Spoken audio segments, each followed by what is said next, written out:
Passenger plane চলে নাই, helicopter plane চলে নাই।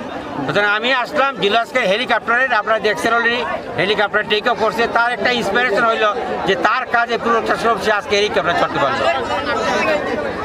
তো টেকনিক্যাল নলেজ ছাড়া তা সবাই যাতে বুয়েট কুয়েট যারা আছে সবাই ওনার করবে, এই আগে আসবে, এরোস্পেস ইউনিভার্সিটি আগে আসবে, ওর এসএসসি পাস, ওকে যদি প্রাইভেট পাইলট লাইসেন্স করে দেওয়া যায় তাহলে প্রাইভেট পাইলট করে দিবে। এই ব্যাপারটা যাতে সজাগ দৃষ্টি হয় এই জন্যই আসা।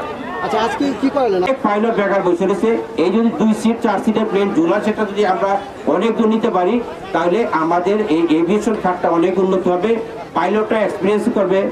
যেমন আপনাদের যেমন প্রবাসীরা যেন প্রবাসী যুদ্ধরা যেমন আয় ইনকাম করে, একটা পাইলটে কিন্তু অনেক বেতন, ওরা যদি বিদেশ যেতে পারে একটা প্রবাসী নিতে পারি তাহলে আমাদের জন্য বিরাট ভালো হবে।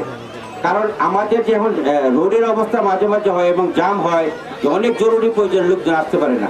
সাপোজ আমি বলি আজকে উবার আছে, আমরা যদি এমন একটা অ্যাপ বানাইতে পারি, মানে air transport taxi, air taxi যদি একটা অ্যাপ থাকে আর ছোট ছোট প্লেন থাকে, আমরা হয়তো শাহজালাল আন্তর্জাতিক বিমান নেওয়ার দরকার নাই, ঢাকার চারপাশে 4টা বিমান থাকবে আমার প্ল্যান করা আছে। মনে করেন একটা থাকবে গাজীপুরের দিকে, একটা থাকবে পূর্বাঞ্চলের দিকে, একটা থাকবে কেরানীগঞ্জের দিকে, একটা থাকবে